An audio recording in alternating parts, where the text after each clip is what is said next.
Hi guys, welcome to our channel. Actually போன வீடியோவில் வந்து சொல்லியிருந்தேன் அப்பாவுக்கு வந்து ஆப்ரேஷன் பண்ண போகிறோம் அப்படின்ட்டு. ஸோ இன்றைக்கி தான் டேட் கொடுத்துருக்காங்க. ஸோ நாங்கள் வந்து கிளம்பிகிட்ருக்கோம்.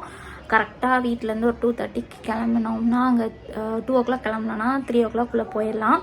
4 o'clock வந்து பண்ணுறதா வந்து சொல்லியிருக்காங்க. நேற்று நைட்டு வந்து ஒரு பவுடர் வந்து மிக்ஸ் பண்ணி கொடுக்க சொன்னாங்க. ஸோ அந்த பவுடர் வந்து பாதி கிளாஸ் வந்து நேற்று நைட்டு குடிச்சிட்டாங்க. காலையில் அது குடிச்சிட்டாங்க. காலையில் வந்து சுகர் டேப்லெட் போட வேண்டாம் அப்படின்னு சொல்லிட்டாங்க. ஸோ அதெல்லாம் வந்து கண்ட்ரோல்டாக இருக்குது. ரிப்போர்ட்ஸ்லாம் பார்த்து கண்ட்ரோல்டாக இருக்குது. 6ஆம் தேதி வந்தாங்க. இன்றைக்கி 16ஆ 15ஆ 16ஆ சாரி, ஆக்சுவலி இன்றைக்கி டேட் வந்து 16. 6ஆம் தேதி அப்பா வந்தாங்க. இன்றைக்கி தான் வந்து ஓகே சொல்லியிருக்காங்க. அந்த ஆப்ரேஷனுக்கு நிறைய டெஸ்ட்லாம் எடுத்து நான் போன வீடியோவில் சொல்லியிருப்பேன். ஸோ அதெல்லாம் முடிச்சுட்டு வந்து டேட் ஃபிக்ஸ் பண்ண இவ்வளோ நாள் ஆயிடுச்சு. கண்டிப்பாக நல்லபடியாக அவங்களோட ஐ ஆப்ரேஷன் வந்து முடியணும் அப்படின்னு நான் அவங்கக்கிட்ட கேட்டுக்கிறேன். சரி, நம்ம பார்க்கலாம். நெக்ஸ்ட்டு நாங்கள் கிளம்பி போகிறோம். நான் உங்களுக்கு அப்டேட் பண்ணுறேன். தேவ்குட்டி வந்து வீட்டில் தான் இருப்பார். அத்தை வந்து பார்த்துப்பாங்க. தேவும் நிஷ்வினும் விட்டுட்டு தான் போகிறோம். ஏன்னா அது பண்ணுறதுக்கு 1.5 மணி நேரம் ஆகும் அப்படின்னு சொல்லியிருக்காங்க. ஸோ அங்கேயே இருந்து கூட்டிகிட்டு வந்துடணும். எவ்வளோ நேரத்தில் விடுவாங்க, டிஸ்சார்ஜ் பண்ணுவாங்க அப்படின்றது எனக்கு தெரியல. போய் தான் எனக்கு தெரியும். ஸோ வாங்க பார்க்கலாம். அப்பாவுக்கு லன்ச்சு சீக்கிரம் கொடுத்தாச்சு. ஏன்னா வந்து சீக்கிரம் போகணும். நம்ம எப்போவுமே கொஞ்சம் 1:30-2 மணி அந்த டைம் தான் அவங்க சாப்பிடுவாங்க. இன்றைக்கி ஒரு 1 o'clock கொடுத்தாச்சு. சாப்பிட்டுட்டு கொஞ்ச நேரம் ரெஸ்ட் எடுத்துகிட்டு நமக்கு ஒரு 2:30க்கு வீட்டிலேருந்து கிளம்பணும் அப்படின்ற ஒரு பிளானு. தேவ்குட்டிக்கும் இன்றைக்கி வந்து என்ன சாப்பாடுனா சாம்பார் தான். சாம்பார், கீரை பொரியல் வச்சுருந்தோம். அவங்க வந்து சாப்பிட்டாங்க. தேவ்குட்டிக்கும் ஃபாஸ்ட்டாக ஊட்டி விட்டுட்டேன். ஏன்னா டைம் ஆகிடுச்சா. அவனே சாப்பிட்றதா இருந்தால் ரொம்ப லேட் ஆக்குறான். சரி, நம்மளே ஊட்டி விட்டுறலாம் அப்படின்னு சொல்லிட்டு கலக்கடன்னு ஊட்டி விட்டுட்டுருந்தேன். ஃபஸ்ட்டு அவனே தான் சாப்பிடுவேன்னு வந்துட்டு ஃபஸ்ட் ரவுண்டு அவர் சாப்பிட்டாரு. செகண்ட் ரவுண்ட் ரொம்ப ஸ்லோவாகிடுச்சு. என்னடா லேட் பண்ணுற அப்படின்ட்டு கடை நான் அவனுக்கு எடுத்து ஊட்டி விட்டுட்டு இருந்தேன். ஸ்பூன்லேயே அவனுக்கு ஊட்டி விட்டேன். நிஷ்வினையும் தேவியும் விட்டுட்டு தான் போகிறோம். சாப்பிட்டு கிளம்பிட்டோம். நிஷு வந்து என்ன பண்ணால் தாத்தாவுக்கு பொட்டு வச்சு விட்றேன், நல்லபடியாக ஆப்ரேஷன் பண்ணி முடியணும் அப்படின்னு சொல்லிட்டு பொட்டுலாம் வச்சு விட்டாரு. அந்த கிளிப்பிங் வந்து நான் எடுக்கல. அவர் சர்ப்ரைஸாக பண்ணார். எனக்கே ரொம்ப டச்சிங் ஆகிடுச்சு. அப்பாவும் ரொம்ப ஃபீல் பண்ண ஆரம்பிச்சிட்டாங்க. அப்புறம் காரில் ஏறி உட்கார சொல்லிட்டேன். உட்காந்தாங்க. கொஞ்சம் அவங்களுக்கு கொஞ்சம் உள்ளுக்குள்ளே ஒரு பதட்டம், ஒரு டென்ஷன் இருந்துக்கிட்டே இருந்துச்சு. நல்லபடியாக முடியணும் அப்படின்னு சொல்லிட்டு என் ஹஸ்பண்ட் வந்து கார் ஓட்டிகிட்டு போகிறாங்க. நான் வந்து அப்பா கூட தான் உட்காந்துருந்தேன். வீட்டிலேருந்து கிளம்புறதுக்கு முன்னாடி ஒரு ட்ராப்ஸ் வந்து ஊற்ற சொன்னாங்க. நான் காரில் வச்சு அந்த ட்ராப்ஸை ஊற்றிட்டேன். அப்புறம் ஒரு 20 minutes கழித்து நம்ம, ஏன்னா இங்கேருந்து போகிறதுக்கு எங்களுக்கு ஒரு 1 hour ஆகும். ஸோ கார்லேயே வந்து 20 minutes கழித்து மறுபடியும் அந்த ட்ராப்ஸை வந்து ஊற்றி விட்டுருங்க அப்படின்னு சொன்னாங்க. இந்த ஆப்ரேஷனுக்கு முன்னாடி வந்துட்டு கண்டிப்பாக இது எடுக்கணும், கிட்னியில் எதுவும் ப்ராப்ளம் இருக்கா அப்படின்னு டெஸ்ட் எடுத்துகிட்டு வர சொன்னாங்க நெஃப்ராலஜிஸ்ட்டை பார்த்துட்டு. அப்பாவுக்கு ஆக்சுவலி என்ன ப்ராப்ளம்னா கண்ணில் வந்து நர்வ்ஸ்லேருந்து பிளட்டு வந்து ப்ளீட் ஆகிட்டே இருக்குது. அது அவங்க கண்ணை மறைக்கிது. அவங்க சுத்தமாக கண்ணே தெரியல. ரைட் ஐ வந்து சுத்தமாக தெரியல. இப்போ இதுவே விட்டுட்டோம் அப்படின்னா மொத்தமாகவே தெரியாமல் போயிடும், பார்வையே வராமல் போயிடும் அப்படின்னு வந்து சொல்லிட்டாங்க. ஸோ கண்டிப்பாக இதை பண்ணி தான் ஆகணும். ஃபஸ்ட்டு வந்து கேட்ராக்ட் பண்ணாங்க. கேட்ராக்ட் வந்து பொறை எடுக்கிறது அப்படின்னு, அந்த பொறையை வந்து எடுத்துட்டாங்க.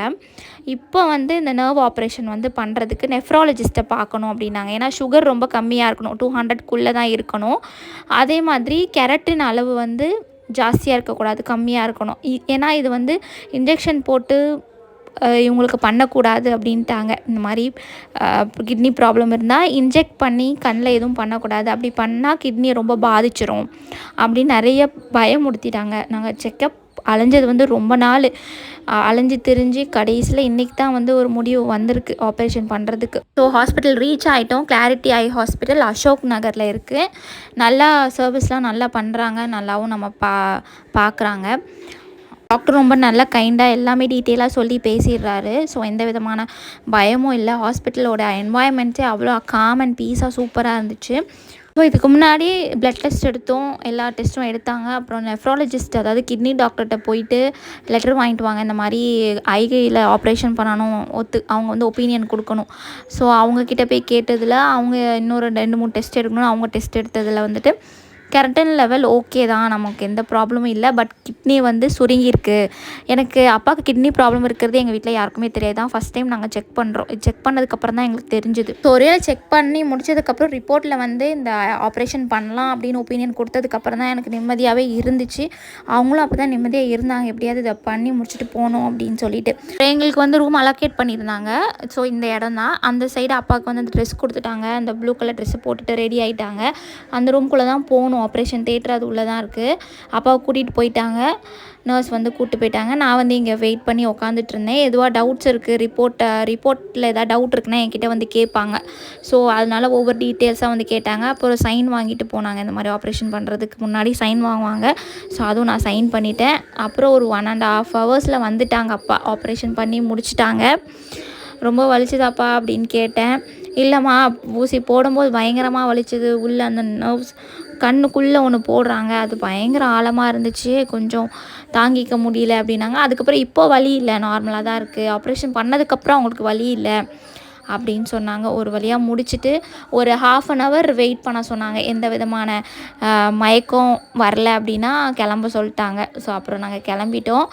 அப்புறம் என் ஹஸ்பண்ட் வந்து கருப்பட்டி காஃபி குடிக்கலாம் வாங்க மாமா அப்படின்னு சொல்லி கூப்பிட்டு போனார்.